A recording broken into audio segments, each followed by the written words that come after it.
GS herbal wholesale Ayurvedic अद्वियात का काबिल एतमाद मरकज। तिजारत के ख्वाहिशमंद हजरात को हम मुकम्मल ट्रेनिंग देते हैं। हमारे साथ तिजारत करके भरपूर पैसा कमाएं। उलमा इकराम, हुफ्फाज, डॉक्टर्स और मेडिकल वालों के लिए खुसूसी रियायत। तफसीलात के लिए अभी राब्ता करें। सनशाइन हर्बल मायूस शादीशुदा मर्दों के लिए जड़ी बूटियों से तैयार करदा असरदार दवा। इसके अलावा वजन बढ़ाने और मोटापा कम करने के लिए लाजवाब दवाएं इंडिया में कहीं भी हासिल करने के लिए अभी कॉल करें। तहफ़्फ़ुज़े दीन का कारवां रवा दवा रवा रवा रवा दवा रवा दवा रवा दवा। तहफ़्फ़ुज़े दीन का कारवां रवा दवा। उलमा का साथ दो आओ सब के सब यहाँ। उलमा का साथ दो आओ सब के सब यहाँ। ये फर्स्ट नेशनल कॉन्फ्रेंस है AIMM पार्टी की और इसमें तकरीबन 16 राज्यों के हमारे पदाधिकारी, हमारे स्टेट प्रेसिडेंट्स, हमारे पूरे MLAs, MPs, MLCs ये सब यहाँ पर आए हुए हैं।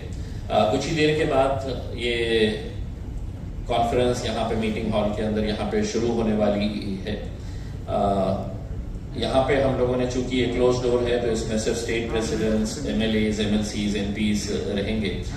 बेसिकली ये है कि MIM पार्टी अब पूरे देश भर में फैल चुकी है और बहुत अच्छा हमें रिस्पांस मिल रहा है।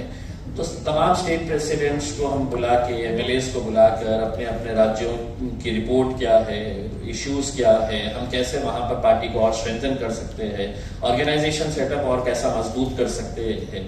तो एक कलेक्टिवली जो देश का जो माहौल है उसके ऊपर भी चर्चा करने के लिए यहाँ पर सभी इकट्ठा हुए हैं। तो this is the basic purpose of this national conference. ये प्रेस कॉन्फ्रेंस खत्म होते ही आप लोग यहाँ से जितनी जल्द चले जाएं, क्योंकि because we already late for the meeting. और ये मीटिंग आज के दिन यहाँ पर स्टेट प्रेसिडेंट्स, MLAs, ये वो जैसा मैं बताया उनके साथ होगी। कल दूसरी मीटिंग हमारी चेंबूर में है, ओमेगा बैंक्वेट के अंदर। वहां पर तकरीबन हमारे 1000 to 1200 हमारे जितने भी ऑफिस बेयरर्स हैं पूरे देश भर के। ऑफिस बेयरर्स मतलब डिस्ट्रिक्ट प्रेसिडेंट्स है, सिटी प्रेसिडेंट्स है, यूथ विंग है, वुमेन्स विंग है, हमारे कॉर्पोरेटर्स है, जिला परिषद के सदस्य है, नगर पंचायत के सदस्य है, ये देश भर से आए हुए हैं। तो ये एंट्री भी बड़ी रिस्ट्रिक्टेड हमने किए है, because everybody wanted to come, सब जने आना चाहते थे इसमें, लेकिन हमने आई कार्ड दिया हुआ है। तो क्योंकि हम इसके ऊपर एक गंभीर चर्चा करना चाहते हैं। साइमल्टेनियसली हमारी सोशल मीडिया की टीम जो है, वो सोशल मीडिया की टीम का हमारे पास एक वर्कशॉप साइमल्टेनियसली चलेगा। इस मीटिंग के अंदर है तो हमारा ऑर्गेनाइजेशन सेटअप को कैसे मजबूत किया जा सकता है, इसके ऊपर एक वर्कशॉप रहेगा। So these are basically the issues जिसकी वजह से हम यहाँ पर इकट्ठा हुए हैं। तो थैंक यू वेरी मच। अब आप लोगों के जो भी दूसरा मुझसे ये है, और यकीनन आप लोग ये सवाल करेंगे और उसका जवाब मेरा देना जरूरी इस वजह से है कि मैं उस क्षेत्र से आता हूँ जहाँ पर सरकार ने कल एक नई छेड़ कर दी है कि हम औरंगाबाद शहर का नाम बदल दिए है करके। हमने हमेशा से ही इस तरह की जो सरकार की कोशिशें रह रही है कि किसी सड़क का नाम बदल दो, किसी बगीचे का नाम बदल दो, किसी रेलवे स्टेशन का, एयरपोर्ट का नाम बदल दो, शहरों के नाम बदल दो। देखिए, मुद्दों का हमने पहले से ही विरोध किया है और इसलिए किया है कि इतिहास अच्छा हो सकता है, इतिहास बुरा हो सकता है। आप इतिहास के पन्नों को किताबों से फाड़ सकते हैं, आप अपने बोर्ड को वहां से हटाकर अपना बोर्ड लगा सकते हैं, लेकिन इतिहास इतिहास है। औरंगाबाद शहर एक तारीखी शहर है, एक हिस्टोरिकल वर्ल्ड ओवर एक इम्पॉर्टेंट शहर है पूरी दुनिया के अंदर। पूरे वर्ल्ड में अगर 2 वर्ल्ड हेरिटेज मॉन्यूमेंट्स कहीं पर है तो वो हमारे औरंगाबाद के अंदर है। आप कितना कन्वीनियंटली है तो शहर का नाम बदल देते हैं, उसका रिपरकशंस, उसका इम्पैक्ट क्या होने वाला है, फाइनेंशियल इम्प्लीकेशन कितना होने वाला है। जो हमारे स्टूडेंट्स हजारों की संख्या के अंदर बाहर पढ़ने के लिए गए हैं, उनको अब कितनी दिक्कतों का सामना करना पड़ेगा, सारे डॉक्यूमेंट चेंज करने पड़ते हैं। तो ये सब चीजों को देखते हुए हम इसका विरोध पहले से भी करते आए हैं। हमने तो औरंगाबाद के अंदर एक भव्य मोर्चा भी निकाला था and people from all caste religion, सभी लोग उस मोर्चे के अंदर शामिल हुए थे जिन्होंने ये कहा था कि नहीं, हमको औरंगाबाद शहर का नाम ही रखना है करके।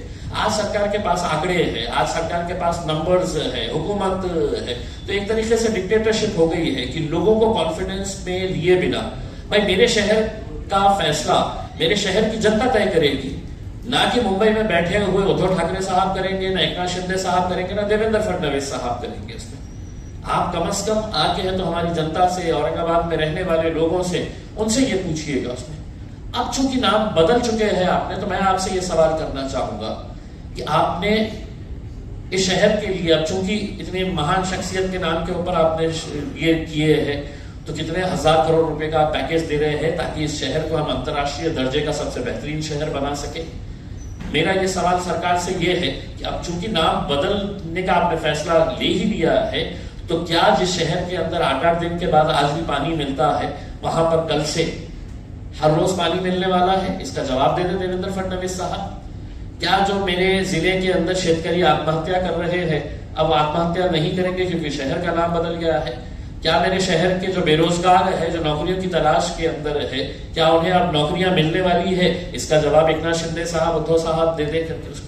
जब आपके पास दिखाने के लिए कुछ नहीं रहता है, तो इन्हीं मुद्दों को आप इमोशनल इश्यू बनाकर किस तरह से लोगों का मन डाइवर्ट करना है, ये सब साजिशें रची जाती है। हमने पहले भी इसका विरोध किया था, आगे भी जो लीगल तरीके से है वो लीगल तरीके से हमारा विरोध जारी रहेगा। ऑलरेडी ये मैटर हाई कोर्ट के अंदर है। आज सरकार जो एक मैटर सब जुडिस है उसके ऊपर फैसला ले लेती है, तो इसके जरिए सरकार ने एक मैसेज भी देने का काम किया है कि अब हम अदालतों को भी नहीं मानेंगे, हम अदालतों का भी नहीं सुनेंगे, हम फैसला करने वाले हैं करके।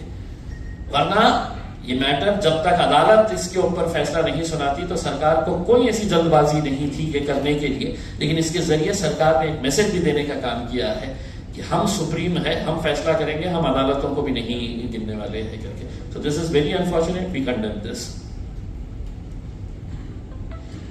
बेसिकली देखिए, ये जो मुद्दा है, इसके अंदर आपसी जो लड़ाई है, पहले है तो उद्धव साहब की जब सरकार थी कांग्रेस और एनसीपी के साथ में, तब उन्होंने है तो कैबिनेट के अंदर डिसीजन ले लिया बाहर निकल कर आके, और उस कैबिनेट के अंदर जब डिसीजन लिया गया है तो इक्वली गुनहगार जो थे वो सो कॉल्ड सेक्युलर पार्टीज अपने को कहने वाले कांग्रेस और एनसीपी भी उसके अंदर शामिल थी कैबिनेट के अंदर जब ये फैसला लिया गया था। उसके बाद जब उन्होंने फैसला ले लिया कि संभाजी नगर नाम रखने का है करके, तो एकनाथ शिंदे साहब और देवेंद्र फडणवीस साहब को लगा कि साहब ये इन्होंने नाम दिए हुए हैं, मुझे इसके अंदर कुछ ना कुछ तो बदलाव करना पड़ेगा, नहीं तो है तो ये क्रेडिट लेके चले जाएंगे। तो उन्होंने उसके आगे छत्रपति लगा दिया कि अब शहर का नाम ये रहेगा करके। उसमें मेरा ये कहना है कि जितने गुनहगार शिवसेना और भारतीय जनता पार्टी है, कांग्रेस और एनसीपी के मंत्रियों ने साफ तरीके से कहा है। मैं आपको एनसीपी की शरद पवार साहब की जो मोहतरमा बेटी है, उन्होंने कुछ दिन पहले फ्लाइट में जा रहे थे तो उन्होंने है तो ट्विटर के ऊपर ये डाला था कि मैं संभाजी नगर से उड़ रही हूं करके। उसमें तो यानी कि आपका ये है कि कम से कम लोगों की भावना को आप समझते कि लोग क्या चाहते हैं करके। लेकिन आपकी राजनीति की वजह से आप ये जो फैसले कर रही है, मैं कड़ी निंदा करता हूं ये तमाम राजनीतिक पार्टियों की, कांग्रेस की, एनसीपी की, और मैं चाहूंगा कि उनके लीडर्स, जितने भी बड़े बड़े लीडर्स हैं, उन्होंने साफ शब्दों के अंदर ये कहना चाहिए, चाहे वो शरद पवार साहब हो, सुप्रिया सुले मैडम हो, अजित पवार दादा हो, कि अब ये फैसला लिया गया है, तुम इसका स्वागत करते हैं या इसका विरोध करते हैं। कांग्रेस के बड़े नेताओं ने है तो खुलकर कहना चाहिए ताकि हमको भी समझ में आ जाए कि आप लोग जब सत्ता में रहते हैं तो आप क्या करते हैं और सत्ता के बाहर चले जाते हैं तो आप क्या करते हैं करके। We have always condemned that and we will continue to raise a voice and protest against this. Thank you. Sir एक प्रश्न होतो तुम्हाला, जेव्हा एकनाथ शिंदे बाहेर पडले होते तेव्हा उद्धव ठाकरे यांनी देवेंद्र फडणवीसांना फोन केला होता की तुम्ही आता मुख्यमंत्री बना, पण फडणवीसांनी सांगितलं की आता ती वेळ निघून गेलेली आहे। त्यांचं जे भांडण आहे, त्यांच्या भांडणामध्ये मी कशाला उडी मारू? माझ्यासाठी तर चांगलं आहे। माझी तर प्रार्थना असणार आहे की हे तर जो दोन गट झालेले आहे शिवसेनेचे, त्या 2 गटाच्या ऐवजी 3 गट होऊ द्या, 4 गट होऊ द्या, तुम्ही भांडत राहा. पण हे एक नक्की आपल्याला सांगतो की या भांडणामध्ये जे मराठी माणसाला मागे टाकण्याचा जे प्रयत्न भारतीय जनता पार्टीने केलेला आहे. एकनाथ शिंदे साहेबांना असं वाटत असेल मी मुख्यमंत्री आहे. नाही साहेब, तुमचा रिमोट कंट्रोल देवेंद्र फडणवीसांच्या हातात आहे, अमित शहाच्या हातात आहे. तुम्ही एक मेसेज दिलेला आहे की आम्हाला मराठी माणसाची काही देणं घेणं नाही आहे. उद्धव ठाकरे साहेब जेव्हा आले होते सत्तेमध्ये फक्त कुर्सीसाठी काँग्रेस आणि राष्ट्रवादी काँग्रेस सोबत तुमचा जन्मच झाला होता. तुमच्या पार्टीचा जन्मच या मुद्द्यावर झाला होता की आम्ही काँग्रेस आणि राष्ट्रवादीचा विरोध करणार आहे म्हणून आम्ही शिवसेना स्थापित केलेली आहे. फक्त कुर्सीसाठी तुम्ही केलं. आणि आता एकनाथ शिंदे साहेब जे करत आहे ते मराठी माणसांच्या डोक्यावर गुजराती लोकांना कशा आणून तुम्ही बसवलेले आहे हे मराठी लोक कधी तुम्हाला माफ करणार नाही. बाकी के जो है सवाल अब ओवैसी साहब.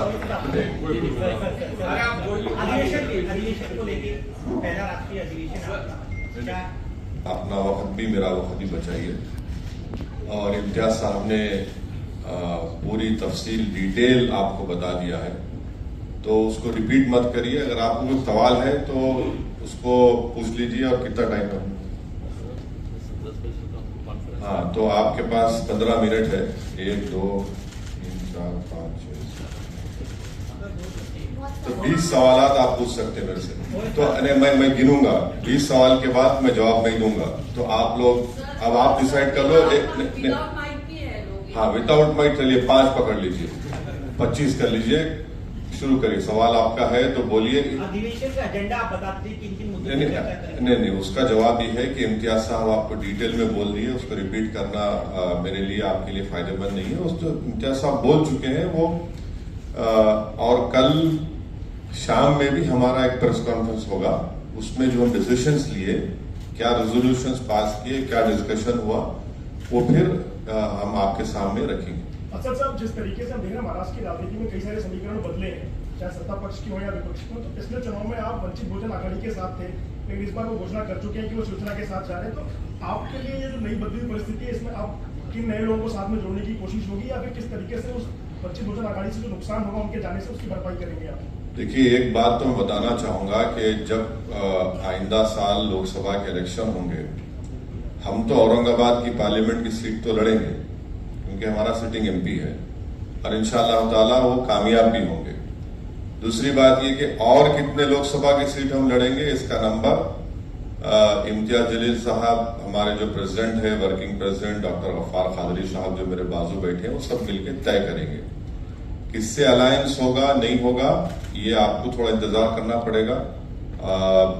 इतना जल्दी डिटेल बताना सही नहीं होगा, मगर ये फैक्ट है जो आपके सामने में रख रहा हूँ. क्या फर्क पड़ेगा वंचित बहुजन आघाड़ी? आपका 2 सवाल हो, 3 हो गए. इसी सवाल में सर, उनके जाने से कितना फर्क पड़ेगा? नहीं, मैं उनको मुबारकबाद, वो जहां कहीं भी गए उनको मुबारकबाद. सर, आपने जुनैद नासिर के ऊपर ट्वीट करके ये कहा है कि सरकार, हरियाणा सरकार की ही रजिस्टर्ड गाड़ी है और कहीं ना कहीं मुसलमानों को हिंसा का शिकार बनाया जा रहा है. कैसे देखते हैं, क्योंकि इसको लेकर सीधे तौर पर नाराजगी दिखाई. देखिए, जो बोलेरो गाड़ी का रिपोर्ट एक यंग जर्नलिस्ट जिसका नाम अलीशान है, उसने रिपोर्ट किया है विद वीडियो एविडेंस कि वो जो बोलेरो गाड़ी है उसको इस्तेमाल किया गया था. जहां कहीं भी ये जो सो कॉल्ड गौ रक्षक टास्क फोर्स जो बना दिया गया है, वो लोगों पर आतंक फैलाते हैं, मारते हैं, पीटते हैं, उनको कपड़े उतार कर घसीटते ले जाकर उस हर जगह वो बोलेरो दिख रही है. और पुलिस ने भी ये कहा कि जुनैद को और नसीर को जिस गाड़ी में किडनैप किया गया था राजस्थान से और हरियाणा लाया गया था, वो यही गाड़ी थी. तो इससे ये साफ गवर्नमेंट की गाड़ी है.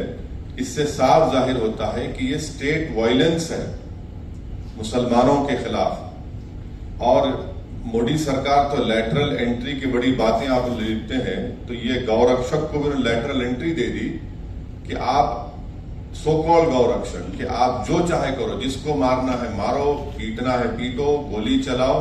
और हद तो ये है कि वो जो ग्रुप है वो जो पर्टिकुलर ग्रुप है उनका यूट्यूब पे सिल्वर बटन है। मैं देश के प्रधानमंत्री से पूछना चाह रहा हूं कि जब आप मुख्यमंत्री थे तो आपके बारे में बीबीसी ने 2 पार्ट का एक वीडियो सीरीज डाला, तो आपने अंग्रेजों के बनाए हुए गुलामी के कानून को इस्तेमाल करते उस पर बैन लगा दी यूट्यूब पर, फेसबुक पर।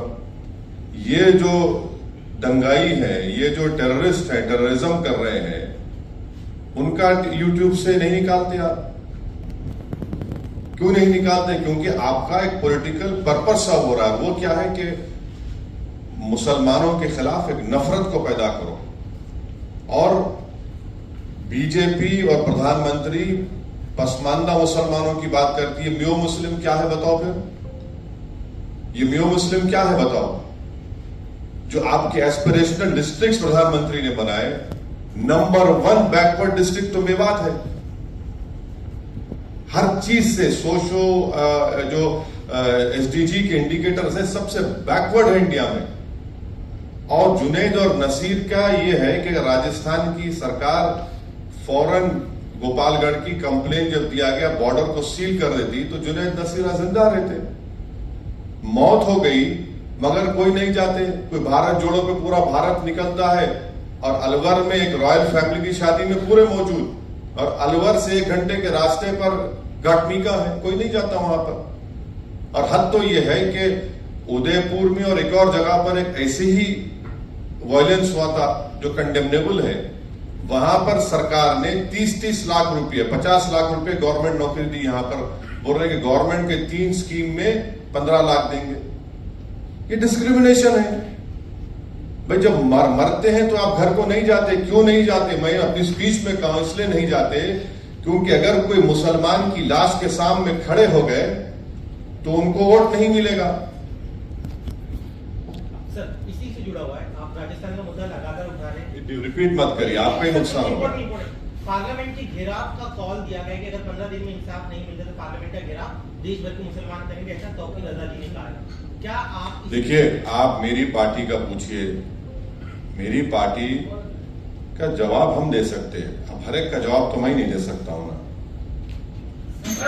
आपने एक चीज बोला था कि शिवसेना के 2 से 4, 4 से 10 टुकड़े होने दो या बीजेपी के होने दो, उसका फायदा आपको होगा। लेकिन यहाँ जहाँ एमआईएम ताकतवर है, फाइट अच्छा सा दिया है, वहाँ कांग्रेस का लॉस हुआ है। कहाँ हुआ है? कांग्रेस कहाँ पे बताइए? अभी औरंगाबाद की कहाँ? औरंगाबाद से 21 साल से शिवसेना का एमपी था ना। आप जर्नलिस्ट रह के सब बात नहीं करना मेरे भाई। सुनो, अब आप रात के 3 बजे मेरे को उठा के सवाल करेंगे तो मैं ऑटो प्ले पे आ जाता हूं। तो सुनो, आप देखो कांग्रेस का एक बहस में अपन बहस नहीं करेंगे। आप वो फेमस एंकर मत बन जाओ 9 बजे की तरह। तो आप ये सुनिए, राहुल गांधी कैसा हारे? मेरी वजह से हारे। मैंने आप सुनो मेरी वजह से हारे राहुल गांधी। हारे ना, हार गए मान लिए ना। अरे राहुल गांधी इलेक्शन की बात, अरे इलेक्शन में हारे ना। चलो आगे। जिंदगी में नहीं हारे, वो तो मेरे को नहीं मालूम, वो आप बोलेंगे। नहीं मैं नहीं बोल सकता। तो हारे हार गए। अब वो 186 लोकसभा सीट्स पर कांग्रेस बीजेपी लड़ी, सिर्फ 186, कोई नहीं था। अनफॉर्चुनेटली मैं नहीं था। तब भी खाली 16 सीट जीती 2019 में। मैं जिम्मेदार हूं। कब तक आप ये बात करेंगे? हम लड़ेंगे और जो कोई भी वंचित समाज पे जुल्म करेगा लड़ेंगे, जीतेंगे, हराएंगे भी उनको। ये अब सुन लीजिए, ये डेमोक्रेसी है, कोई तानाशाही नहीं है। ये जो एंटाइटलमेंट की पॉलिटिक्स की बात करते हैं ना, उनको लगता है कि ये क्यों आ रहे हैं लोग। अरे भाई, वो राजा रजवाड़े खत्म हो चुके हैं। ये जमहूरियत है, लोकशाही है। आप मेरे को रोक नहीं सकते। हम लड़ेंगे। हमारा संविधान इस बात का अर्थ किया है। जहां कहीं भी हम लड़ रहे, यूपी की बात करते, कितने सीट कांग्रेस लड़ी यूपी में? बोलो भाई, 400।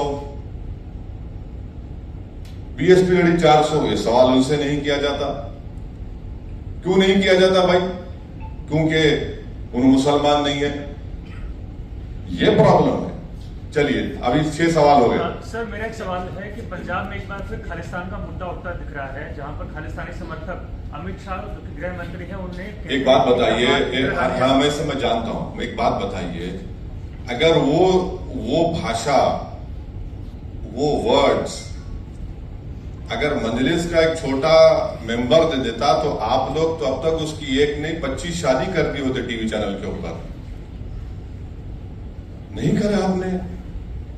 और बीजेपी भी बड़ी उसको उर्दू में एक वर्ड है माने खैज, खामोशी। माने खैज खामोशी बीजेपी की है। ये समझ में नहीं आ रहा उनको क्या चल रहा है वहां पर। और तीसरा, कल आए थे ना छोटा रिचार्ज मुंबई में, उनसे पूछ लेते आप क्या हो रहा है। तो उनकी सरकार है, मेरी सरकार तो नहीं है ना, उनको भी पूछ लेते हैं। सर उनका तो ये कहना था, भगवत मान का ये कहना था कि पंजाब में लॉ एंड ऑर्डर मेंटेन है। हाँ बिल्कुल है, बिल्कुल है। क्या आप सरकार पे सवाल उठा रहे हैं? नहीं बिल्कुल है, मैं भी कह रहा हूं बिल्कुल है, दिख रहा है ना हमारे को। थोड़ा बहुत हम उतने उनसे छोटा रिचार्ज की तरह उतना हमको दिमाग नहीं है, मगर थोड़ा तो दिख रहा है हमको क्या हो रहा है। इतना तो हम देखिए, एमआईएम पार्टी तो इतना तो पॉलिटिकल सेंस है हमारे को, हम ये बोल सकते हैं कि बारिश कब होने वाली है। हम हवाओं में सूंघकर मिट्टी की खुशबू, मिट्टी आने के बाद हम नहीं बोलते कि बारिश होने वाली है, हम ये जरूर बोलेंगे बारिश होने वाली है। सर आगे क्या कार्रवाई की मांग करेंगे? हाँ completed, it is complete. Sir एक सवाल है, वैसे 2 सवाल है, लेकिन पहला सवाल ये है कि जिस तरीके से आप लोग आपने जिक्र किया कि डेमोक्रेसी है यहाँ पर, हाँ? जिस तरीके से आपने बोला कि यहाँ पर डेमोक्रेसी है, तानाशाही नहीं है, हाँ। तो इसी से जुड़ा सवाल ये है कि जिस तरीके से आपने देखा शिवसेना के बारे में जो हुआ, इलेक्शन कमीशन ने जो डिसीजन दिया, तोड़ मोड़ पर जो भाजपा ने सरकार बनाई शिंदे के साथ में, हाँ। लेकिन बाद में जो इलेक्शन कमीशन ने जो डिसीजन दिया, बिल्कुल, जो चुनाव चिन्ह था वो चला गया। हाँ। क्या इलेक्शन के कमीशन के निर्णय के ऊपर आप किस तरीके से देखते हैं? ये पहला सवाल। और दूसरा सवाल ये है, दूसरा सवाल ये है कि आपने देखा कि कल उद्धव ठाकरे से अरविंद केजरीवाल मिले, जैसे कि सब लोग अभी बोल रहे हैं कि छोटी छोटी रीजनल पार्टियां एक साथ आकर बीजेपी से लड़नी चाहिए, तो आपका एजेंडा क्या है? सबसे पहली बात तो ये बताइए, आपका सवाल ये भी होना चाहिए था, अगर आपका इख्तियार है, कि बिहार में मेरे 4 एमएलए को तोड़ दिए कांग्रेस राजद, वो अच्छा काम था क्या? बोलो, आपको पूछना चाहिए था। जब यहां गलत हुआ तो वहां सही हुआ क्या? क्योंकि ये सेकुलरिज्म के ठेकेदार हैं, ये चंगेज खान की तरह काम करेंगे तो नहीं, वो उनको चंगेज मत बोलो। यहां पर होगा महाराष्ट्र में तो चंगेज है जो भी कर रहे हैं। अरे भाई चंगेज दोनों जगह पे होता है ना, एक जगह कहां होता है? दोनों जगह होता है। सर डॉक्टर उदित राज जी का कहना है कि अगर मोदी जी आपकी राजनीतिक कब्र न खुदी तो देश की खुद जाएगी। कौन बोले? डॉक्टर उदित राज है, आईएनसी से है, कांग्रेस पार्टी। क्या बोला उन्होंने? उन्होंने कहा कि अगर मोदी जी आपकी राजनीतिक कब्र न खुदी तो देश की खुद जाएगी, दोनों में से कुछ एक जरूर होगा। नहीं, मैं तो इस पे नहीं बोल सकता मैडम, मैं खबर बनाने का एक्सपर्ट नहीं हूं, मैं जिंदा रखने वालों में का एक्सपर्ट हूं। अब जिसकी खबर बनेगी उन्हें फूल चढ़ाएंगे, मैं नहीं बोल सकता इस बारे में। बात हो रही है, नहीं, दोनों दिया मैं। आप एक सवाल का जवाब इलेक्शन कमीशन के डिसीजन के ऊपर मैं दोनों दिया हूं ना, मैं दोनों दिया हूं, आपको पसंद नहीं आया तो कबूल कर लो आप। मैं आपकी जरूरी नहीं है कि आपको मुतमईन करके जाऊं। हाँ ठीक है, जब चुनाव, हम पहले ही इंट्रोडक्शन में आपने सवाल किया था, उसका जवाब दिया हूं, आप अटेंशन नहीं है। बोलिए। मेरा सवाल ये है कि लास्ट महीने भी और इस महीने भी वाशी में, जहां नवी मुंबई में सकल हिंदू समाज की एक मोर्चा होने वाली, लव जिहाद और गौ स्लॉटर करेंगे, इसके बारे में आपका क्या? ये उनको चाहते हैं महाराष्ट्र में जिले में ऐसा? हाँ नहीं, ये तो है ना। इम्तियाज साहब ने बोला कि शेतकारी संगठन के लोग वो जो किसान खुदकुशी कर रहे, उस पर कोई धरना प्रदर्शन नहीं होगा। नौजवानों का बेरोजगारी उनका मुकद्दर बन चुका, उस पर कोई बात नहीं करेंगे। पर किस पे बात करेंगे? इन मुद्दों पर, ताकि पूरे माहौल को गर्मा के रखे, एक पोलराइजेशन होता रहे, गंदगी फैलती रहे, और पूरा बीजेपी और आरएसएस, यहाँ की सरकार उसके पीछे है। इसीलिए उसमें इस तरह के स्पीचेस किए जाते हैं। और सुप्रीम कोर्ट ने भी उसका नोटिस लिया है। सुप्रीम कोर्ट ने कह दिया कि 100 मोटो एक्शन, तो देखते हैं 100 मोटो एक्शन लेंगे नहीं लेंगे। बिल्कुल इनका एजेंडा है, यही तो एजेंडा है उनका। सर मेरी तरफ से एक आखिरी सवाल, मध्य प्रदेश में ये कहा जा रहा है कि मदरसों के अंदर योग होना चाहिए, जैसे किसी भी शैक्षणिक संस्था के अंदर योग होता है वैसे मदरसों के अंदर भी होना चाहिए, जबकि मध्य प्रदेश के कई मदरसों के बच्चों ने इसको अपोज किया है कि हमारे इस्लाम में योग की कोई प्रथा नहीं है और न कि ये किसी शैक्षणिक संस्था के अंदर कंपल्शन होना चाहिए। देखिए, जो मदरसा खोलते हैं ना वो आर्टिकल 30 के तहत, फंडामेंटल राइट के तहत खोला जाता है। अब उसमें आप मेरा फंडामेंटल राइट मुझसे नहीं छीन सकते आप, वो मेरा फंडामेंटल राइट है, वो सरकार को समझने की जरूरत है। जब मैं इसको आर्टिकल 30 के तहत खोलता हूं तो आप कैसा किसी को फोर्स करेंगे? सर मेरा एक सवाल है कि मुंब्रा में जो है आपने कहा कि हर जगह हम लोग ताकत से लड़ने की कोशिश करते हैं, हम लोग वहाँ पर लड़वा दें। आपके 2 बार एमएलए वहाँ पर लड़ने की कोशिश किया, एक एमएलए तो आपका जो है वो छोड़कर पार्टी चला गया। तो आगे जैसे आपने 2 बार देखा कि ऐसा हुआ है, तो 3rd टाइम आप कैंडिडेट चुनेंगे तो आपने क्या उसके लिए एजेंडा तैयार किया गया है? तो वो जो कहावत है ना, दूध के जले छाछ को भी फूंक फूंक कर पीते हैं, तो हम दूध के जले हुए हैं। इंशाल्लाह पूरी कोशिश करेंगे कि जमीर फरोश, कफन चोर, बेईमानों को टिकट नहीं देंगे। सर एक सवाल और है कि 2014 में जो है पुलिस कभी भी आपको कहीं भी परमिशन देना नहीं चाहती, हमेशा रोका जाता है। पर 2014 में आपको जिस तरह आप हैदराबाद में घर घर जाकर जैसा आप ट्रेन चलते हैं, उसी तरह आपने मुंब्रा में भी कोशिश की थी। नहीं, मुंब्रा में नहीं हुआ। सर आपको परमिशन भी मिली थी 2014 में, मगर आप होटल में रुके रहे, मगर आप नहीं, गलत बात क्या है। वजह? नहीं, गलत बात है। 2014 मुंब्रा में मेरे को परमिशन नहीं मिली। अगर मिलती तो मैं बराबर आता। मैं तो कहता हूं कि अल्लाह ने मुझे पैरों में मेरे पहिए भी पैदा किए हैं, तो चलने का मेरे को बहुत शौक है, मगर परमिशन नहीं मिली। और जब मिलेंगी इंशाल्लाह मिलेंगी, मैं जाऊंगा ना। अभी तो हम इसीलिए मुंब्रा में ही कर रहे हैं सब चीजें, क्योंकि एक महाशय हैं, उनको बहुत आसमान पे उड़ते रहते हैं, वो समझते हैं कि कुछ भी कर लेंगे, भी हम करेंगे। सर जिस संयुक्त विपक्ष की बात होगी, जो नहीं की बात पे क्या कहना आपको? संबंधित डिमांड किया है हिंदू परिषद और बजरंग दल बैन होना चाहिए। कौन? आईएमसी। हाँ, आईएमसी क्या आईएमसी क्या है? आईएमसी क्या है? इतिहाद मिल्लत कौंसिल। मैं नहीं जानता कौन सा ऑर्गेनाइजेशन। अरे उनसे पूछ लो भाई, मेरे को क्यों पूछते? मेरा असद जी 2024 के लिए संयुक्त विपक्ष की जो बातचीत हो रही है उसमें आप कितनी संभावना देखते हैं या फिर आप किस तरफ खड़े हैं? अच्छा, आप उनसे बात करा दीजिए ना हमारी। आप हम चलो, मैं आपको इख्तियार दे रहा हूँ, चलो बात करो। आपको देता हूँ मैं, आपको संभावना नहीं, आपको देता हूँ जिम्मेदारी। चलिए बात कराइए ना, हम तो बहुत बात करा दीजिए। आप मैं तो बोलो बात करा दीजिए। अब वो बात नहीं करके आप लोग चलाते वो टीम, फुला टीम, ऐसा टीम। अरे वो बात करा दो ना। सर ठीक है सर लेकिन एक सवाल उससे जुड़ा हुआ एक सवाल है, आप उसका जवाब नहीं देना चाहते, लेकिन ये जवाब तो दे दीजिए कि अगर रीजनल पार्टी एक साथ आती है तो क्या बीजेपी को टक्कर दे सकेगी? क्या अगले चुनाव में? एक बात सुनिए, एक बात सुनिए।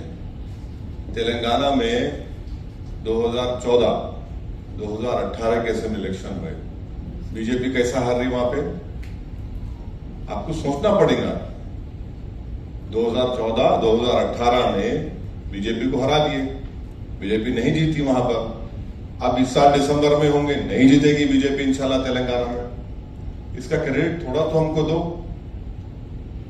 आटे में जितना नमक डाल उतना तो क्रेडिट दो मेरे को, इतना तो दिल बड़ा कर लो, उतना तो दो। नहीं, आपको नहीं बोल रहा हूं, आपको नहीं बोल रहा हूं। मैंने आपको क्यों बोलूंगा? मेरा आप मेरे दुश्मन है क्या पर्सनल? आप जर्नलिस्ट है, अपना काम कर रहे हैं आप। सर मेरा सवाल होगा कि शिवसेना टूटने के बाद कई सारे जो पार्टियां हैं वो उद्धव ठाकरे के पास पहुंच रही हैं। आप भी मुंबई पहुंचे, कितनी पार्टियां हैं जो उनके पास पहुंच रही है, उद्धव ठाकरे से मुलाकात करने पहुंच रही है? कल आम आदमी पार्टी पहुंची, उससे पहले सपा पहुंची थी, तो क्या आप वैसे भी पहुंचने वाले हैं उद्धव ठाकरे से मुलाकात करने? सिंपैथी है? नहीं सर, मैं क्यों पहुंचूंगा? मैं जनता के दरवाजे पर पहुंचूंगा।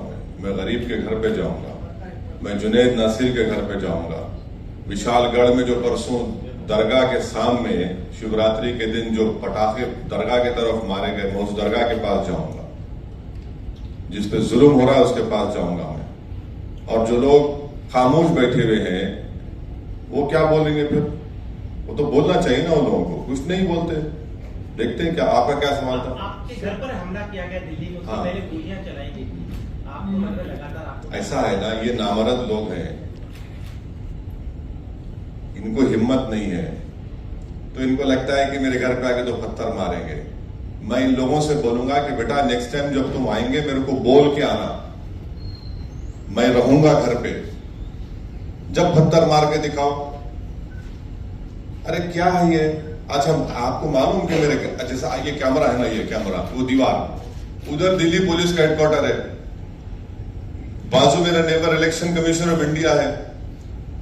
एक वो क्या हो रहा है? ये एक हाई सिक्योरिटी जोन में 4 मर्तबा हो चुका है और ये तमाशा देख रहे हैं। तो इससे आपको समझ में, आप देश देख रहा है इन चीजों को।